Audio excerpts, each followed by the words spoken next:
सत्य एक ऐसा सार्वभौमिक तथ्य है। ट्रुथ एक ऐसा यूनिवर्सल फैक्ट है जिसके बारे में भगवान श्री कृष्ण अर्जुन को अलग अलग तर्कों का सहारा लेकर कर, अलग अलग तथ्यों का सहारा लेकर के और अलग अलग उदाहरणों के माध्यम से निरंतर उसके इस देह की सच्चाई को, उसके इस चारों तरफ के भौतिक संसार की सच्चाई को और भौतिक संसार के साथ उसके संबंधों की सच्चाई को लगातार उजागर करने का प्रयास करते हैं। तमाम मशक्कत के बाद, तमाम भगवान द्वारा किए गए प्रयासों के बाद अंततः अर्जुन इस बात को मानने को विवश ही हो जाता है कि ये जो शरीर है, इस शरीर की सच्चाई ये है कि शरीर नश्वर है। इस संसार की सच्चाई ये है कि संसार परिवर्तनशील है। इस संसार के साथ हमारे संबंधों की सच्चाई ये है कि हमारा संसार के साथ जो संबंध है वो भोगवाद का संबंध है, भोग का संबंध है। और इस तमाम तरह के परिवर्तनशील को श्री कृष्ण श्रीमद् भगवद गीता में अनित्य कहते हैं। अनित्य यानी कि झूठ, अनित्य यानी कि वो जिस पर विश्वास नहीं किया जा सकता, क्योंकि ये हर पल बदल रहा है, हर पल परिवर्तन हो रहा है।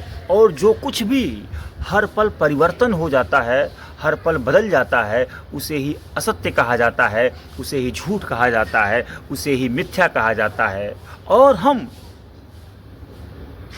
इसी झूठ में, इसी मिथ्या में, इसी असत्य में पूरी जिंदगी जी करके गुजार देते हैं, लेकिन कभी भी स्वयं की और इस संसार की, साथ ही साथ स्वयं का संसार के साथ क्या संबंध है, उस संबंध की सच्चाई को, उस संबंध के सत्य से परिचित नहीं होते हैं, जिसका दुष्परिणाम ये होता है कि हमारा जीवन बर्बाद हो जाता है, व्यर्थ हो जाता है। हम कभी भी जीवन का वास्तविक आनंद नहीं उठा पाते। इसीलिए हमें श्रीमद् भगवद गीता दी गई है। श्रीमद् भगवद गीता हमें इसलिए नहीं दी गई है कि हम निरंतर इसके श्लोकों का पाठ करें और इसका पाठ करने से हमें शांति मिल जाएगी, मुक्ति मिल जाएगी, आनंद मिल जाएगा। बल्कि श्रीमद् भगवद गीता हमें इसलिए मिली है ताकि हम इसके माध्यम से ये जान पाएँ कि हमारे इस देह की सच्चाई क्या है, इस समाज की सच्चाई क्या है, इस संसार की सच्चाई क्या है। हमारा दुर्भाग्य ये होता है, हम सभी समाजवासियों का और देशवासियों का दुर्भाग्य ये है कि जिस देश ने श्री कृष्ण दिया हो, जिस देश ने श्री राम दिया हो, जिस देश ने श्रीमद् भगवत गीता का ज्ञान दिया हो पूरी दुनिया को, पूरे संसार को, उसी देश के वासी आज स्वयं से परिचित नहीं है, नहीं जानते वास्तव में कि उनके जीवन की, उनके इस देह की और उनके समाज और संसार की सच्चाई क्या है। और हम नहीं जानते, इसीलिए कीड़े मकोड़े की तरह जीवन जीने को विवश हो जाते हैं, क्योंकि निरंतर हम झूठ में जीते हैं, असत्य में जीते हैं, क्योंकि हम निरंतर मन के द्वारा संचालित होते हैं और मन निरंतर बदलता रहता है। जो कुछ भी निरंतर बदलता रहता है उसे झूठ कहते हैं, उसे अनित्य कहते हैं, उसे असार कहते हैं। उसी झूठ, उसे अनित्य और उसी असार में हम जीवन जीने को विवश हो जाते हैं। इसीलिए हम कीड़े मकोड़े की जीवन जिंदगी जीते रहते हैं। कबीरदास कहते हैं कि दुर्लभ मानुष जन्म है देहन बारंबार, अतरुअर ज्यों पत्ता झड़े बहुरी न लागे डार। ये मानव जो जीवन है बहुत ही दुर्लभ है। बहुत भगवान की असीम कृपा बरसी है हमारे ऊपर कि हमें मनुष्य के रूप में, इंसान के रूप में जीवन मिल गया है। लेकिन दुर्भाग्य ये हमारा है कि भगवान का इतना बड़ा वरदान, इतना बड़ा सौभाग्य प्राप्त करने के बाद भी हम सोए सोए बेहोशी में, तंद्रा में, नींद में गुजार देते हैं। कब तक चलेगा ऐसा? अभी अभी महाकुंभ का आयोजन चल रहा है प्रयागराज में। करोड़ों की संख्या में श्रद्धालु वहाँ पे आस्था की डुबकी लगाने आए हैं। मेरा किसी पर कोई कटाक्ष या कोई टिप्पणी करने का इरादा बिल्कुल नहीं है, लेकिन ये पूछने का इरादा और साहस जरूर है कि देह तो धुल गई, देह की मैल तो बह गई, धुल गई, स्वच्छ हो गई देह, मन की मैल भी धुली क्या, मन भी स्वच्छ हुआ क्या, मन में जमी तमाम परतों की जो गंदगी है उसमें जरा सा भी सफाई हुई क्या? और अगर नहीं हुई तो कबीरदास की ये पंक्ति ठीक ठीक आपके ऊपर लागू होती है कि नहाए धोए क्या हुआ, जो मन मैल न जाए, अमीन सदा जल में रहे, फिर भी बांस न जाए। मैं ये नहीं कहता कि आपको आस्था की डुबकी नहीं लगानी चाहिए, निसंदेह लगाइए, लेकिन ये भी ध्यान रखिए कि क्या सिर्फ आस्था की डुबकी लगाने से ही बात बन जाएगी? क्या सिर्फ आपको डुबकी लगाने से ही मोक्ष और मुक्ति, आनंद और सहजता, शांति प्राप्त हो जाएगी? नहीं होगी। आज तक किसी को नहीं हुई तो आपको कैसे होगी? कहा जाता है कि मन चंगा तो कठौती में गंगा। अगर मन साफ है तो आपकी कठौती की जो गंगा है, जो जल है, वही भी गंगा बन जाती है आपके लिए। लेकिन अगर मन साफ नहीं है तो महाकुंभ तो छोड़िए, आप गंगा के स्रोत मुख से ही क्यों ना स्नान करें, कुछ नहीं होने वाला है। बिल्कुल नहाइए, बिल्कुल स्नान करिए, आस्था से लबरेज हैं तो बिल्कुल पवित्र संगम में जाकर के डुबकी लगाइए, लेकिन इस बात का निरंतर स्मरण रखते हुए कि शरीर के साथ साथ मन को भी साफ रखना ही है।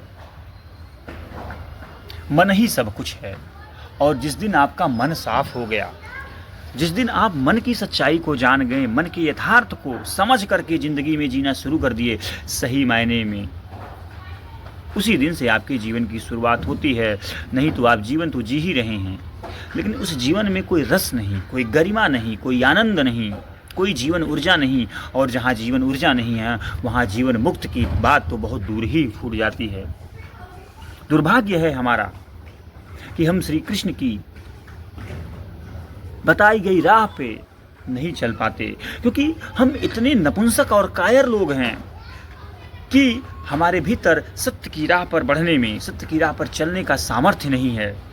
और जिस इंसान के अंदर साहस नहीं है, सत्य की राह पर बढ़ने का साहस नहीं है, उसे नपुंसक और कायर न कहा जाए तो क्या कहा जाए? आप ही सोचिए, आप ही बताइए। भारत में पैदा हुए हैं, धर्म की धरती है ये, अध्यात्म की धरती है। यहाँ पर भगवान प्रभु श्री राम हुए, भगवान श्री कृष्ण हुए, तमाम ऋषि मुनि हुए, आचार्य हुए, सबका जो एक सत्य के ऊपर सार्वभौमिक और सर्वव्यापी मत है वो यही है कि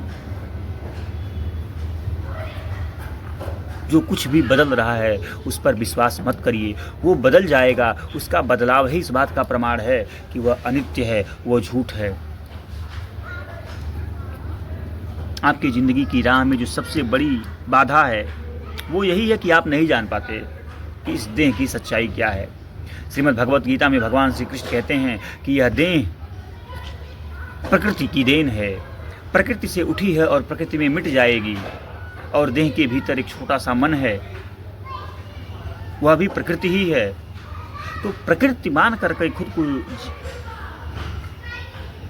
खुद की जिंदगी को जिएंगे तो आत्मा के साथ, सत्य के साथ कब मिलन होगा आपका?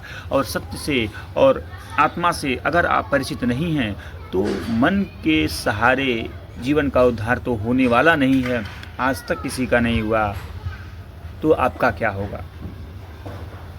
मिटना तो सबको है, मरना तो सबको है, मौत तो सबकी आनी है। मिटने से पहले, मौत से पहले जी लीजिए।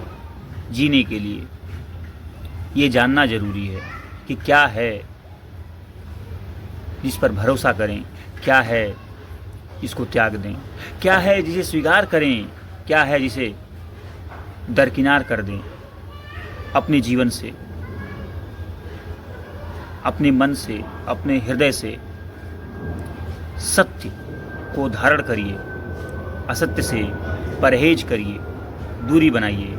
श्रीमद् भगवद गीता का यही एकमात्र मकसद है, यही एकमात्र पवित्र उद्देश्य है कि आप तक वो सत्य को ला पाए, बता पाए कि आप देह नहीं हो, बल्कि देह से अलग देह के साक्षी हो। श्रीमद् भगवद गीता का यही एकमात्र मकसद और मर्म है कि वो आपको ये बता पाए कि आप प्रकृति नहीं हो, बल्कि प्रकृति के शाश्वत दृष्टा हो, साक्षी हो।